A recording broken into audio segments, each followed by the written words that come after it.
station to bring you this important message. Yo, it's Remember the Show. Slick with the flows, where the sparring can go. Who's gonna be on, man, you never will know. Guess you better tune in, cause we live from Chicago. Belal Muhammad, that's the king of the tweets. Jason Anik looks like John, step his hands to his feet. Every Thursday, we gon' give you a treat. It's Remember the Show, hit play and repeat. And retweet, and retweet, and retweet. And retweet, it's Remember the Show, hit play and repeat.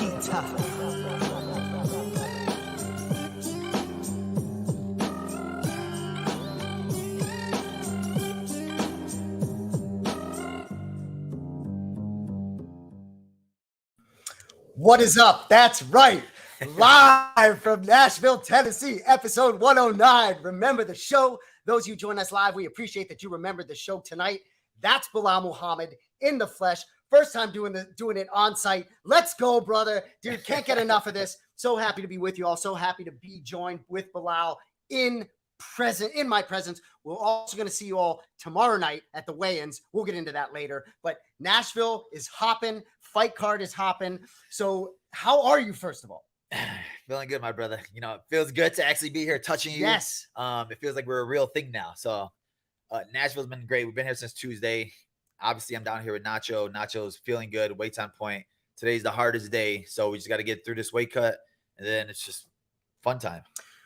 I know we talked about Ignacio Bahamondes, Nacho, his nickname. I know we talk about it all the time. But so he's sticking with it now. He's sticking with it. Lahala or Nacho? No, he's sticking with Nacho. Okay. Nacho. So I told my brother, I was like, he's like, I'm calling him Nacho. If he knocks him out, I'm using Nacho. I'm like, bro, I'm like, you can't. He likes Lahala. You can't. So now I'll update. So he's sticking. So he's gonna flip it. Yeah. I told him because Mike Valley told me told him bro, you're gonna go to Nacho now. So now he signed the posters as Nacho. So if you get a poster from here, it's the first exclusive poster with Ignacio's name as Nacho, and I think it's gonna stick better. I think a lot of people understand him more. It's just a funner nickname. I love it. Shout out Faryal Muhammad. I hope I'm pronouncing your name right. We appreciate all the love. You're the best. She's always with us. She's always watching every single show. Shout out to Faryal. So I know we're going to talk about Tatiana Suarez and the Bics, but have you seen your girl yet? Yes, we were just training yesterday. I was training with her, Patchy Mix, Calvin Cater's down here too. So we had a nice little training session yesterday down there with the guys. She's looking good. She's a confidence. Like they're the power couple of MMA, right? You're looking at both of them guys so successful, and I'm excited to see her against a former champion. Yeah. It's unbelievable. It's so nice to have her back in the mix too. It's like they're MMA fans that have maybe been around since the pandemic, and a lot of them do exist, that Tatiana Suarez is a fighter they haven't seen much, maybe someone that's not on their radar, and as good as it gets really at 115 or 125. Bro, a lot of people are like sleeping on it. They're like, women's MMA is dying out, this and this. And I'm like, bro, she's a killer. And like even her personality is so good. I'm like, bro, put it out there more. She's like, I don't really want to, but like people are gonna see it with their fights. Like, no question about it. This is gonna be her second fight of the year. I think it's gonna be a huge fight for her against a big name. She goes out there, dominates it. Like people are gonna realize who she is. Can't wait to get into that, and we will get into that in Bully's Bics. We're gonna get into our topics though, right off, or Top Bics. See, I always wanted it to be Top Bics. There's no P, right? So it should be Bics. Anyway, Cody, come on. All right, I lost that fight. So Wonder Boy, UFC 291 last weekend. Michelle Pineda misses weight by 3 pounds. So Stephen Thompson, who had been burned in the past fighting against Darren Till had missed weight. Wonder Boy ends up losing the fight. Hard to blame Wonder Boy for the decision he makes. Got to respect him. Tough spot, though, man. Talk to me about Wonder Boy. Yeah, I mean, for any fighter, it's like it puts you in that bad position, right? So now it's like all on you to say yes. For a guy like Wonder Boy now, like you said, it's happened to him before. He lost that. And for all fighters, most of us are superstitious. Like, oh, this didn't work last time. I'm not going to do it this time. Or something went wrong last time. Like, what did I do that was different? And then for him, it's like, well, the last guy I fought that was overweight and I allowed to fight him, I lost against Darren Till. And even this fight, like Pereira's huge. He should be middleweight anyway. Yep. And you accepted that fight. You're expecting to fight this guy. And then all of a sudden he misses weight. But it's on you to say yes or you're scared. But what am I going to get? 20% of his check. But if I lose, I'm losing 50% of my check to this guy. So I'm losing 50%, but I'm gaining 20% of his. And for Wonder Boy, one more loss and he's done. For a guy who still thinks that he has a chance at fighting for the belt one day, it's like, you have to pick and choose exactly what you're going to do. You can't make one wrong move or you're done. No question. And a loss against Pereira, it's going to be a tough climb with respect for Wonder Boy to make it to the top of the welterweight rankings at his age anyway. So that a loss there, that's it. So, so it's like, that's why even for now, I see him like strategically like, oh, let me only fight strikers, because he knows if he wins like 2 in a row, he has that type of name where I will push him. Because he didn't like what Bully did to you. Don't want that. None of that. Yeah. We were saying, bro, no, we were at the weigh-in show with DC, and DC was like, Dan Helly asked the question. He's like, so, do you guys think Wonder Boy has another run at the title? And DC's like, bro, that's the question you asked right now. Like, Bully B's on a 9-fight winning streak. Can't get a title shot, but you're telling me Wonder Boy gets 1 win right here and he's on the back of the title run.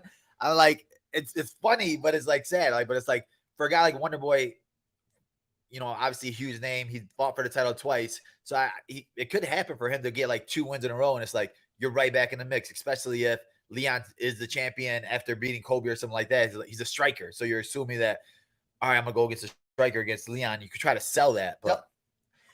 Oh, I just think you mentioned strikers. I'm thinking immediately to Rob Font and Corey Sandhagen. Can't help myself. We're gonna move on. There's a big boxing match apparently tomorrow night. We're gonna be watching MMA, but in Dallas, Texas, Nate Diaz, Jake Paul.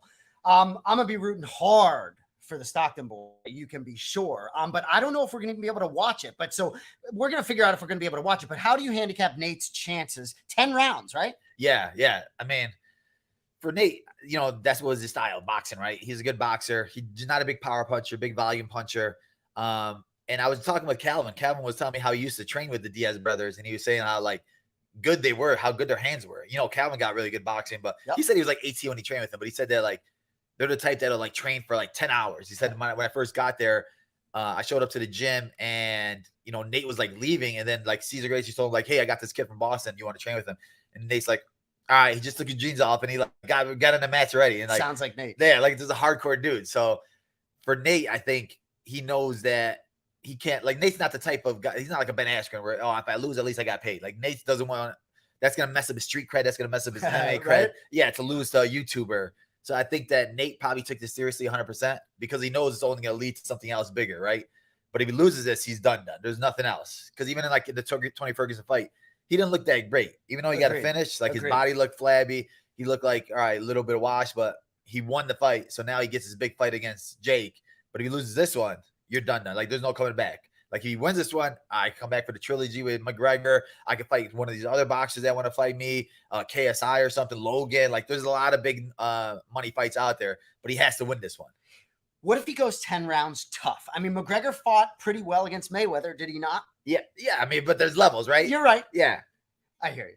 All right. Jake is no Mayweather. You're right. But Jake does have that one-punch power. And I do think that Jake does work hard. And I do think that people say that, he puts his head down and he's like actually really training.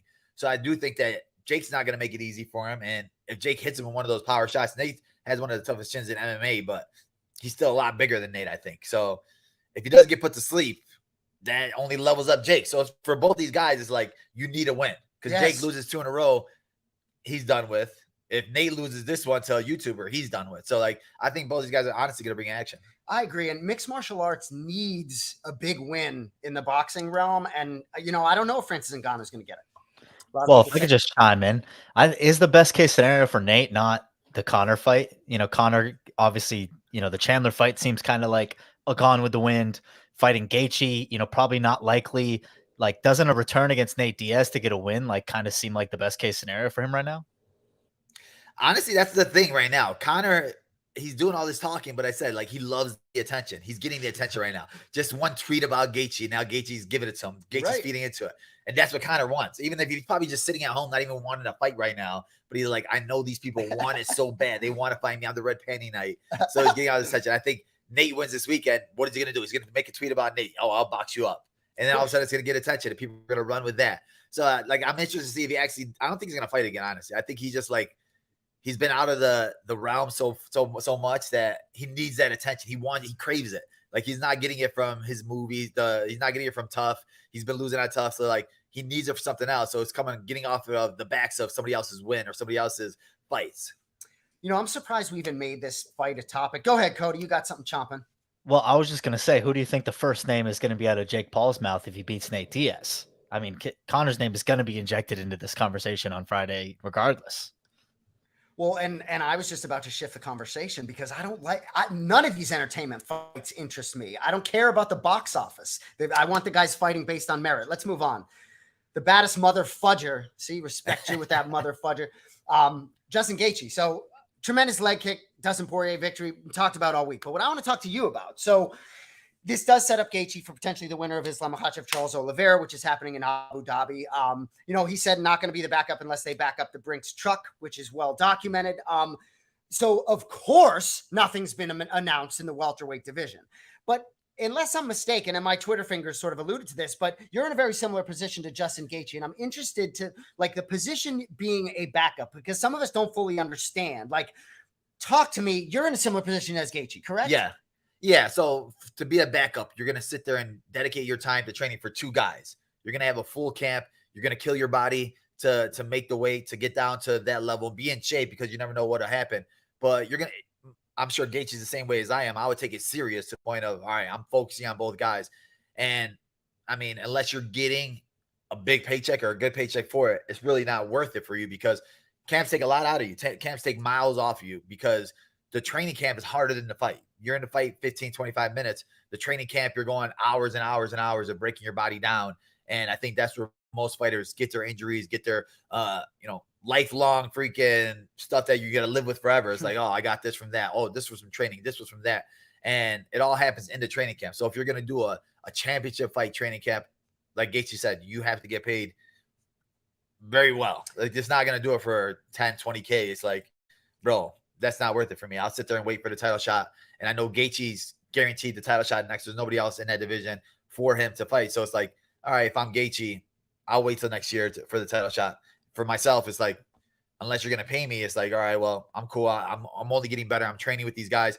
I'm traveling, going to see all these extra places now. I'm getting work in with these guys while I'm on the road. Oh, Commentator, let me work with you. Catch mix, let me work with you. So it's like, I'm only getting better and I'm getting different looks every single time. So I'll just keep doing that for the rest of the years. I'm only going to level up. It's not like I'm on the road now, so I'm going to lay down, go to sleep, chill, and watch TV and, eat my calories away. But it's like, no, I'm working all day.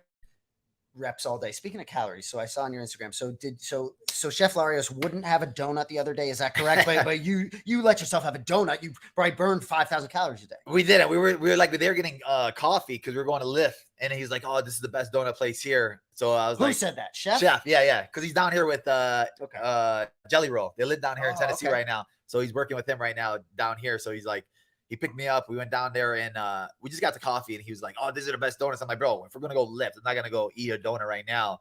But I may be taking a road trip there. All right. After the fight's nacho celebration meal, because I showed Nacho the pictures. Like, "Oh, bro, wait for me," and I was like, "All right, I'll wait for Nacho."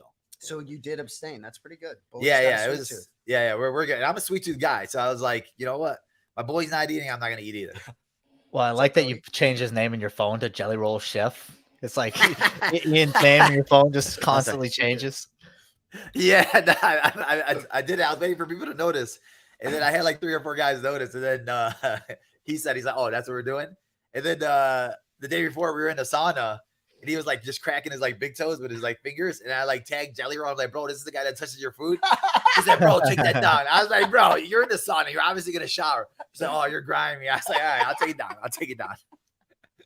I do think the BMF conversation obviously brings up at lightweight specifically. It's very interesting because that camp for Islam is a very specific camp. It's not like for you, Belal, like the training for a Leon versus a Kobe, like you're training on you to get better. You're not training for Kobe or Leon specifically. Obviously if that was your one opponent, you would, but if you're training for a Islam Makhachev fight, that's a very specific camp. So if you're Justin, of course, like I want to get paid out the ass to go and wrestle for 12 weeks, 8 weeks for what? For nothing. If I'm Michael Chandler, I would be a lot more keen to take that backup spot in Abu Dhabi. You're not getting the Conor fight anytime soon. You may as well bank a paycheck. And then if one of the guys falls out, you can go fight. So if I'm Michael Chandler, I wouldn't be making that call as opposed to honestly, I feel real bad for Michael Chandler because you're like, you're about to get a huge payday. You're expecting it to happen. You did the Ultimate Fighter show with Conor. You're like, oh, it's going to happen. Then all of a sudden this happens. And then he's giving all the attention to Gaethje. You're like, bro, what are we on? But like I said, from the beginning, I didn't think Conor was gonna fight. Right. I thought it was all talk. Exactly. So, it never felt real to me, and I hope to some extent Chandler felt the same way. Yeah, but that's the thing. I'm sitting there like, bro, he's just playing with you guys right now, and he wants you guys to beg for the fight. That's what he wants. He wants you to be like, please help me out. Let me get this fight. So the fact that they're giving him that type of attention, that's what he craves. So that's why I feel so bad for Chandler, because I feel like he felt like he was gonna get it. He expected it. And, he's not the type that's going to sit there and fake a personality or talk crazy trash like that. Like, Justin will sit there and curse at you and all this stuff, but Chandler's not that type of guy. Like, he's not going to sell his soul for the money. And I think that's what McGregor wants to see out of it. He wants you to flip that switch, because even in the Ultimate Fighter house, it was like when McGregor pushed him in the face, like Gaethje would sit there and throw bombs right back at him right now, right? They're gonna fight. Right. But Chandler's the type like, oh, all right, let's handle it in the cage. So It's like there's differences. It's like, he loves those type of guys like a Nate Diaz. He's going to give you that crazy attention, those clickbaits and stuff like that. Like, Chandler's really not going to give you that type of buildup. Just disappointing for me, because my brother John has said ad nauseum about just McGregor really caring about his MMA legacy and wanting to continue. And I'm kind of in your, I'm not so sure anymore that it seems like a reality, Yeah. I just honestly, I don't think he's going to. I doubt he fights, or I doubt he comes back, unless maybe Nate. Yeah, I hear you. So we're going to move on to the rematch. Which rematch are we talking about? We're talking about the Ben Askren, George Masvidal. I love calling him George Masvidal rematch. So a lot of noise, this sort of little back and forth about these two guys potentially going back at it. So 4 years ago, July 19th of 2019, Masvidal, quickest knockout in UFC history over Ben Askren. So, but Masvidal's talking about them running it back boxing. It's like, I'd love, you take my money. I would see them in MMA again. No? Yeah. But boxing, no thanks. Exactly. I'm sitting there like, bro, you have your MMA promotion. I think the buildup would be great. Yeah. Make it an MMA fight so we could see what would happen next. But, like I said, we saw Ben already in boxing. Dude, he got knocked out by Jake Paul. Yep. And like I said, I trained with Ben. Ben, like, he doesn't like to strike. He doesn't care about his boxing. He doesn't care about that. So, like, even if Ben did make it a boxing match, I'm sure he would do it, like I said, for a paycheck, because he doesn't win or lose. I don't care. Oh, I got paid $1 million. I'm cool with it. Yep. So, but, like, for me as a viewer, I wouldn't want to even watch it. But I would want to watch it if, like, oh, let's see what would have happened if that knee didn't land, right? You want to see what would have happened, what could have happened. And I think for Masvidal, I think for him, he's still at that level where it's like, you could defend a couple of takedowns from Ben. I don't think Ben's going to be able to just manhandle you like prime Ben would have. I think you still, in an MMA fight, you can still put it on him with your hands. Absolutely. And to me, it's just, there's certain, I don't like the entertainment fights, but rematches of real fights that took place in the UFC, I got a big appetite for. But Masvidal, it also puts you in your head too. I got to beat him better than the last time. You're never going to beat him better than, 4 seconds, 5 seconds. Hands behind your back on the cage, like you're just hanging out. But I thought we were going to talk about the real rematch of Jamal Hill and Ariel Helwani. Oh, you saw that? Dude, I did. So, I don't pay too much attention to all this noise, but we know we got a lot of love for Jamal Hill. Talk to me. Bro, I was sitting there like, I didn't watch the interview, but I saw Jamal's video when I saw it posted. I was like, oh, let me see what he's talking about. And he's like, honestly, shout out to Jamal. If you haven't followed the YouTube page, follow it. Cause like the way he does his videos and his interviews and stuff like that is really good. But I guess Ariel interviewed Yuri Prohaska, and he was like trying to break it down to Yuri, like, oh man, you're such a professional, the way you handled Jamal getting hurt, and Jamal didn't handle it the way you got hurt. He was making fun of you and this and this. And like Jamal hit it out of nowhere. Like Ariel, he like tries to sway you in a certain direction. He was trying to sway Yuri in a certain direction of, like, I'm more professional than Jamal, or yeah, you're right. You know what? Jamal did say this about me, or did do that about me. And I'm like, bro, Jamal never said anything wrong about it. Jamal never tried to rush him. Jamal, every single interview, Jamal was like, yeah, I'm waiting for Yuri to get back. I think that's the biggest fight for me to make. And, hopefully I want to be 100% when I fight him. And so it's just funny seeing it, because, you have guys that are, you see it happen all the time in like interviews where guys aren't smart enough and they get swayed in a certain direction. And the first time Jamal was on his show, like Jamal said, so what he did, one of the guys broke down his interview with him where Ariel tried to sway Jamal in a certain direction. And Jamal's smart. Like he saw it and he bit it. He didn't take the bait on anything, and he like treated him back. But I told Jamal right now, like the fact that you brought this attention to it, like Ariel's going to come back full force at you to try to get his 10-7s. And he's going to try to have his writers and all the guys around him write the perfect script for him to be like, oh, you could get him with this, this, and this. But I think Jamal got plenty of time on his hand. It's only enough. Right. Yeah, you're like, bro, all right, I got time today, right?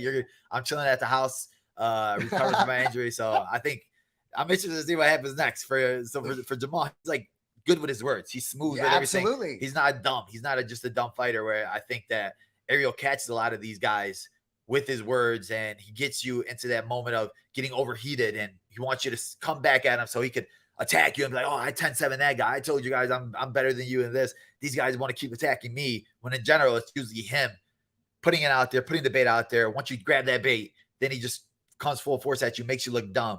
And I think a lot of guys get caught in that, but I don't think Jamal is going to get caught up. Not a chance. Jamal, dude, he's sharp, quick wit. He can handle any of that. Anyway, speaking of quick wit, we're going to move on to the dude with the P again, Cody, on picks. I don't know what I'd like to go to Bully's picks. So I guess you can roll because I do like the graphic, but the P, what am I going to do with the P?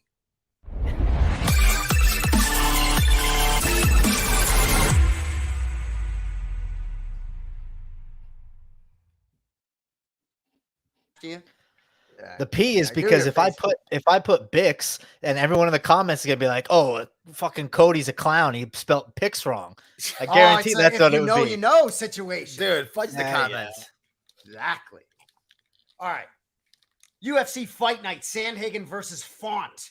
So main card 9 Eastern, live from the Bridgestone Arena, Nashville, Tennessee. So before we get to the 3 Bix, a couple guys who got a shout out.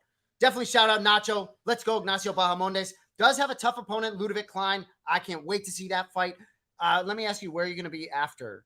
I'll be in the front row. Like, we got our tickets ready, so hopefully we get out of there smooth, uninjured, and me and Nacho will be down there coming out to the stands. And then, is the boxing match going to be at? Are we going to be able to watch this? I think I'm assuming it's going to be late, right? I'm assuming that it'll be like maybe 11 o'clock starting time or something. But when we were at the fights last week, is it tomorrow? Wait a minute, is it a different night? No, I think it's Saturday. The boxing fight's tomorrow? No, they didn't wait today. I think it's Saturday. It's not going up against pay-per-view. Oh, how about this programming? John would love this. You're correct. Cody, You're correct. We are correct. Yeah, I was sitting there like last week when we were in the stands. Rashad Evans was like 2 seats next to us, and he was like watching the Crawford fight on his phone. I was like, oh, crap, let me see what's going on too, man. I was like, dang, that was sick. All right. So, all right. We talked about Nacho. Shout out Nacho. So, shout out Billy Q. All right. Let's go, Billy Q. Big spot for Billy Q. Need a win, Billy Q. Let's go. We got you back there. And Longo's guy, Dennis, Longo calls him Bazooka, but it's actually Bazookia. I learned this week, right? Because John had to do the pronunciations. But this kid been in Aljo's corner many times. Big member of that camp. Short notice call up in the Ultimate Fighting Championship. I'm glad I'm going to be cage side. Let's go. Cody, anything I missed on Bazooka? I mean, short notice. He's plus 154 against Sean Woodson, minus 185. I mean, Dennis Bazooka is as real as it gets. He's accepted 3 different UFC fights that he didn't get. He was going to step in against Movsar Yevloyev in Newark. He was going to step in, I think 2 weeks ago against somebody else. So he's been ready. He's been ready to step in at 155. I think he goes out there and smokes Sean Woodson. I think plus 150 is a steal number if you want to hammer Dennis Bazooka. So, and if I'm not mistaken, Longo's en route to corner him. Aljo, who's fighting in 2 weeks, I believe, is en route to Nashville. I mean, how no way. Aljo's coming too? So. I mean, if Aljo can, heard. That's that's a real teammate, right? Those are the guys that have been with you from the beginning, and to see your boy finally make it. That's like, watching the Anik and Florian podcast, you're always seeing Longo talk about, and the guy that was on the Contender Series. You feel bad for those guys because you're right there. You're knocking at the door, and you got to stay ready so you don't anytime, because you don't have to get ready. Well, anywhere, any place, any person, anytime, right? Like, that's the motto. And then the night before, Friday night, Pumi Nakuda, who is the 125er at Longo's gym, he's easily the best 125er not in the UFC right now, and he's fighting in Aries Fighting Championship. They had to get like 4 different opponents till they got one to actually say yes. I think he's a win away from being the big show. 125 is a pretty thin division. I think it could really use the energy, so be on the lookout for Pumi Nakuda as well. Like it. All right, let's get to the Bix. First, Bic, light heavyweight division, Dustin Jacoby, Kennedy, and Zechiku. So Dustin Jacoby had a stretch of 3 years, sort of mid-2019 to 2022, didn't lose single time, recently lost 2 straight decisions, split to Khalil Roundtree, that was in October, then last time out in April. That was unanimous decision, Azamat Mirzakhanov. I mean, how many times have I got to pronounce that name? Anyway, looking to get off to Schneid here against a tough opponent, the Nigerian, Kennedy, and Zechiku, quietly almost won 3 straight, all by finish. So last fight was May 6th in Newark. That was a great night, huh, Bully B? It's a great fucking night. Excuse my language. Anyway, sorry. So he stopped Devin Clark round 2, guillotine choke. I'm looking forward to this one. Bully, start us out. Kennedy and Nzechukwu, Dustin Jacoby. Who's the first pick? Yeah, Dustin came into the UFC. He was on fire, right? And then I think that decision against Roundtree, I thought he won that fight. That was a bad decision. But yeah, losing 2 in a row. Now you start getting those nerves. Now you're like, oh, bro, I lose 3 in a row. That's the death sentence in the UFC. And you're going against a guy that's on a 3-fight winning streak in Kennedy. So, but Kennedy's one of those guys, man. He takes a little bit of a beating before he wakes up. Yeah, he'll go. But he has like crazy finishing out of nowhere type of style too. So it's like for Dustin, I think if he keeps his distance, stays out there, throws those kicks, throws those hands, I think he'd hurt Kennedy. But man, Kennedy's such a nice guy. He's good, and he always figures out a way. He always has that in it. Like he doesn't have no break in him or fold in him, and he figures out a way to win. And I think that he's still young and he's still growing every single fight. So I think I'm gonna go with Kennedy here. I think that Coach Safe's gonna have a way for him to weigh a good game plan for him, and I think he's gonna try to make it dirty, try to get inside, try to drag him to the ground. And I think that if that does happen, Kennedy could end up catching his hands around one of his necks and finishing him. Cody, Nzechukwu, slight favorite over Dustin Jacoby. You on the same side as Bully? So I am, but both of our guys on the Anik and Florian podcast went with Jacoby, and I just am not going to go against Coach Safe Saud because I think he would fudge and murder me. So, obviously I'm not going to bet against Coach Safe. I do think, as you said, Kennedy's a bit of a slow starter, but his last 5 wins have been by finish. So, when you're going against somebody like that, Jacoby, his last 2 have been to decision. So I think Kennedy probably finds a way to put him out. He's got every physical advantage over Jacoby that you could possibly ask for. So I think Kennedy's going to go out there, get a finish probably second or third round, a little later because Jacoby's tough. But if you think of betting against Coach Safe, like you're out of your mind. Dude, and when you talk about Nzechukwu being a slow starter, it's hard not to picture sort of him getting blasted a little bit and then just finding a way. Yeah. All right, so we're going to move on to the co-main event, and I know where the BIC is going, but we're looking more for a little breakdown from you on this one. So Jessica Andrade, Tatiana Suarez, a huge favorite with good reason, according to many. So Andrade about to make her 4th octagon walk of 2023. And it feels like it. You know what I mean? It's like it feels like too much. So she lost 2 straight, both times finished. Last time out, returned to strawweight, first round knockout at the hands of Yan Xiaonan. That was also in Newark.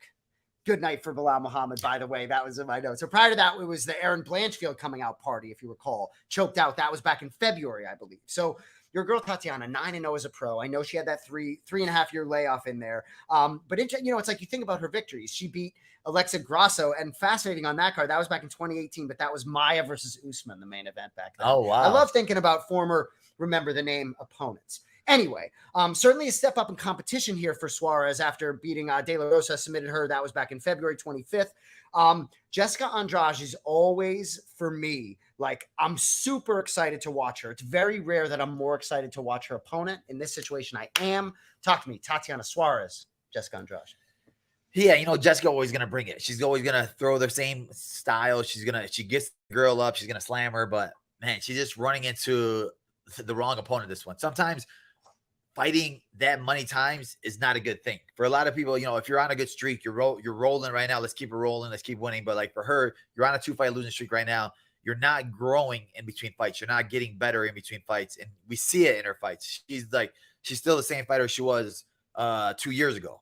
She's going to come, throw those wide punches, charge forward at you, not really set anything up with jabs or crosses or kicks or anything. She's going to get close, throw the big wide punches. If she grabs a hold of you, she's going to try to pick you up and slam you, but you're not going to do that to Tatiana. Certainly not. I think it's going to be kind of like the same fight as Aaron's Blanchfield. She's going to get her down. Tatiana's way bigger than her. She's going to be way stronger than her. And if she gets on top of her, I think Tatiana's going to finish her. I think she's just too good. I don't think there's a lot of girls that can mess with Tatiana's grappling, and her striking is getting better. She's growing every single time. And for her, it's like she's catching the momentum now, right? Now she's got another fight in the books. Now she's even her last fight. She said, I couldn't even feel my neck before that fight. I was having cramps in my neck, and, I wasn't 100% then. Now I feel 100% now. And just seeing her in Nashville right now, she has a smile on her face. She's chilling. She don't look like she's cutting weight. She just relaxed. And it's cool to see.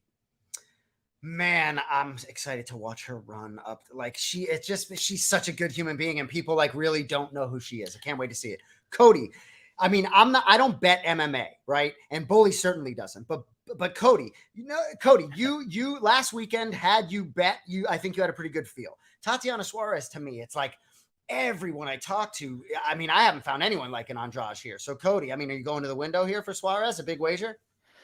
I mean, I am, because I think that the number, even though it's a minus 380, I think it's way off. You're telling me, the next pick we have coming up is Corey Sandhagen minus 345. You're telling me that Tatiana is only 40 cents in more danger, or in less danger, than Corey Sandhagen? There's absolutely no way. You outlined a lot of the things about Jessica. It'll be her fourth fight this year. She's probably making close to 100,000 a show as a former champion. She's going to make over, close to 2.5 million real if you translate that over to Brazil. She kind of just gives out, happy to be here vibes, like happy to cash a paycheck vibe. And against people like Tatiana and Erin Blanchfield, you can't do that. They have too many ways to finish you. So I do think, for everything that you said, that Tatiana is going to go out there and probably run through Jessica, but I don't think you can understate, the amount of adversity that Tatiana's had to overcome. She's still very young. She's had to overcome a lot of things in her life outside of the cage. Even in the lead up, when she was going through rehab, I talked to her personally many times about, some of those struggles mentally, going back and forth from Vegas to California, a lot of those issues. Seemingly everything at home is good. And when a fighter has a good home and they're able to train, clear, the sky's the limit. I think Tatiana Suarez, other than maybe Juliana Pena, is the best female fighter in the world right now. She's going to go out there, prove it against Andrage. And I just think at this time next year, we're going to talk about, who is going to possibly challenge Tatiana for the belt, because I think the title is inevitable for her. It's just a matter of, how quickly do they want to push it? We had Tatiana on our show multiple times, and we had her on back in the day when she was in this, where there was no way she was going to be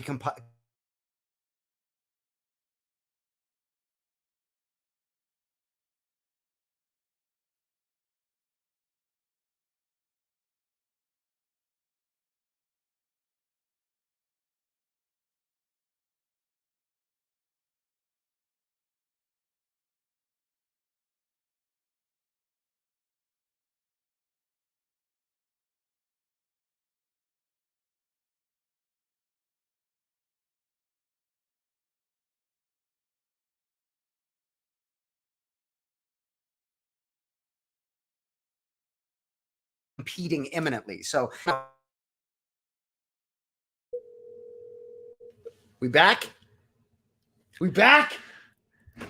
Cody, you got us? Oh, you're here. I didn't know if that was me or if that was you. Beauty of doing a live show, huh?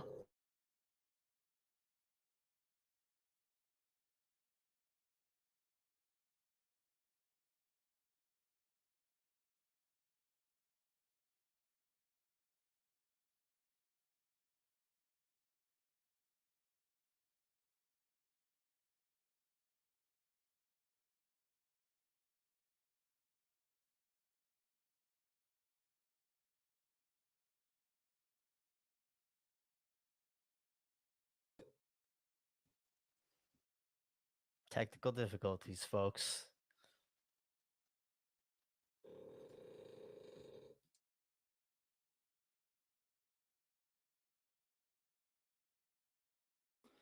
Hang on, remember the show faithful. We're going to figure this out for you. I know you didn't come here just to look at me.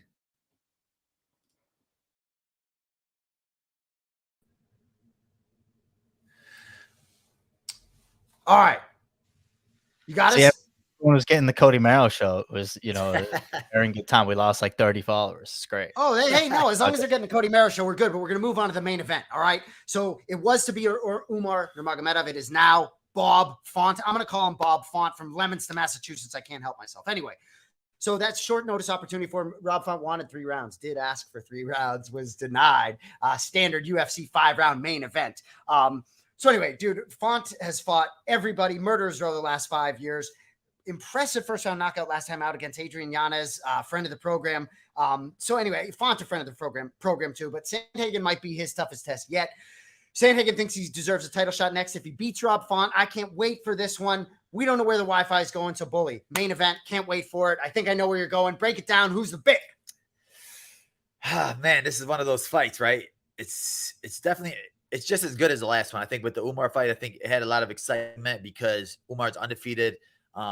People were excited to see what he could do if he could beat a guy like that. For a guy like Corey to take that challenge and not shy away from it. Shows how good Corey is, not how much of an MMA fighter he is. He wants these challenges. And I think for him even to accept this fight against Rob Font, it's a whole different fight for him. I think Font, his boxing is really good. He's very long. He, especially after that knockout of Giannis, he has crazy power in his hands. And he was training for a tough fight in Song Yadong. But I think stylistically for both these guys, they're both different stylistic matchups. Rob training for Song is a whole different fight than Rob training for Corey. Corey's movement is different. His fluidity, his changing stances. You're going to get a whole different type of fight than what you're expecting. I think for Corey, Rob is kind of like Song Yadong. We saw what he did to Song. It was a very good fight. He had his moments for Song, but Corey went in there trying to wrestle right away, trying to take him down right away to just mix it up. I think with Rob, I think he'll try to do the same thing. I think he's going to mix in some takedowns, shoot in on him a little bit. Instead of playing a defensive takedown guy like I expected him to do against Umar, I think he'll be more offensive with his takedowns against Rob. Rob has those moments with a lot of his fights where he comes out really good in the first round, and then all of a sudden you see him start draining a little bit third, fourth, fifth round, kind of like what happened with Cheeto and against Aldo. But those first couple rounds, he looks really good. I think having that experience of that many main events, that many 5-round fights, I think he's going to come back with a lot smarter pace. And the fact that it's at 140, he doesn't have to kill his body to get down to 135. And I think, the energy from his team, I was training with him and Calvin, and they look good right now. They're in a good space. But I just think that Corey's just a tough fight. Corey's literally my favorite fighter to watch in the UFC, just with his style, his movement. I always try to learn stuff from him. So I'm excited to see what new tools he brings to the game now. I think he's just very smart and educated with his style and the way he fights. He knows that, all right, if I do this, you're going to do that. And if you do that, I'm going to do this. He's very calculated with everything. So that's why I think it's good. Honestly, I think it's going to be a war, but I think that Corey may edge it out. I think it'll be a decision. I think Corey could edge it out in the end. In Sandhagen, I mean, I'd love to see him compete for the title. Obviously, we don't know exactly how that division is going to play out. But he's, I think back to when Aljo choked him out. It's like, that was a long time ago. Sandhagen's fought a lot since then, and he was right there then. And you think about, my brother always talks about a 2-year setback when you lose a fight. I mean, look at Aljo right now. Yeah. Cody, you got Sandhagen as well? So here's the thing. I do think that the big cage is an advantage for Corey. He's had a couple of Apex fights in the smaller cage where it hasn't affected him that much, but I think having that much space is definitely something that's going to help him in the 30-footer. Short notice, as you said, Belal, he had a whole camp training for Umar Nurmagomedov. Obviously, to not use any wrestling in this fight would be a waste of pretty much that whole camp. So I do think that you're right and spot on in your analysis there. And the one thing that I think, and maybe this is the New Englander in me leaning towards Rob, that the last 4 fights for Corey, out of a possible 100 minutes, he fought 94 of them. So I think the tendency to kind of go long in fights, to ease his way into fights, to go slow is not going to really bode well here. I think Rob, based on the fact that he asked for the 3 rounds, he's going to come out with the foot on the gas. I think he's going to come out and really try and put it on Corey early, or else it's going to be a wash. A late finish I don't think was really in the cards for Rob. And if you think I'm going to get on this program and bet against Tampa, Florida's Rob Font with the New England Cartel, you're fucking crazy, dude. So I do think that Corey's going to get it done, but my pick is Rob Font for the show because I'm not going to pick against my boy. He's going for Lemon Cezone, Bob Font. I love it. He's from Florida. He's a Florida boy, And we're going to be in Boston in 2 weeks. Everybody, the whole squad. Right, Bully? Bully, you going to Boston? Yet? Yeah, are you going to Boston? Yeah, I'll be in Boston. This guy's like traveling, right? He's the new Jamal Hill. Jamal Hill's in a boot. He can't go to all the events. Bully's the new Jamal Hill. He goes to everything. Now, I'll be in the weigh-in show for Boston. So, yeah, I'll be. They just nice. For that. Yeah. See, can we get my boy? Can we get my boy a challenge that isn't played by middle-aged men on the beach? I mean, playing fucking can jam. I mean, are we serious? Playing beer pong? Bro, and Dean Thomas sucked. Like, it wasn't even me. Dean Thomas was terrible with it. Honestly, that game was kind of addicting, though. That game was fun. You saw it on the weigh-in show? Unfortunately, I didn't. The only thing I saw from the weigh-in show was some matchups for Dan Hellie, and then Belal immediately being like, I think your matchups are trash. Bro. You know what I mean? and just speaking honest, and then they want him back. Well, hey, shout out to Hellcat and Dean Thomas, because when my name got brought up at the thing, Bully was nowhere to be found. He's like, I don't know a Cody, and I'm over here like, what do I fucking chop liver? Come on, a Cody. You're not even associated with that program. I just thought, see, a Polish horse, Jay. You ever played Polish horseshoes? That's a good one. They should do No. put Polish horseshoes out in the Boston Green. That's what they should do. Anyway, Polish horseshoes. So tomorrow night, before we get to tomorrow night, I want to check Cody. Cody, you shouldn't have disappeared, but Anik and Florian Podcast nominated World MMA Awards Fighters Only. Shout out all you boys. I represent old school here, but man, they've been putting in work on that, man. And like, that's a labor of love for my brother and Kenny and, for many years before, but with Cody taking it to the next level, Brian Petrie, Ray Longo, shout out getting nominated because it's just been a lot of work, man, over the years for nothing for a long time. And a lot of love for those boys giving us the opportunity to do the show here. Yeah. Huge shout out to them. It was crazy. The fans in Utah, I had a couple of them where they had the shirt on. I had a furry shirt on. I was like, oh, let me see that. I got to post it for them. And, yeah, it was cool because they were all like, "Oh, tell John." And it's cool to see. Like you said, it's people when they started it. Even when we started it, we didn't expect to keep growing, to be on an episode over 100. And I'm sure that they had the same mindset too. But like you could tell, John is very passionate about it, and even when they take it seriously, it's not just like a dumb show. If you guys haven't listened to it, if you guys aren't listening to it, make sure you are. And for them to put us on their podcast and their YouTube page, it's like an honor for us. Shout out, boys. Well, they didn't have an award for #1 desk analyst because Bully would have won it. So they had to take that one off. But Ray Longo nominated for Coach of the Year, Kenny for Analyst of the Year, John for Personality of the Year, and the show for Program of the Year. So, we're going, hopefully go out there, go 4 for 4. We'll all meet up in Vegas, have a nice team dinner there at the end of the year here in December. And just exciting stuff, and on that note with Jay, with the old logo, we got a whole fresh new batch of artwork coming. We're working with our guy Joe Romero on some really cool designs. Also, I'm working with Mojaid, the animator, to do a new open for the show. So, big things in the work for Anik and Florian Podcast. You're going to take remember the show is on You're not going to take your own rap. There's no way you'd quit the show if we took your rap off the top, right? I think the viewers would quit the show. I mean, everyone's always in the comments being like, "Yo, I love that. It's coming out on Spotify. You can get my album pre-order."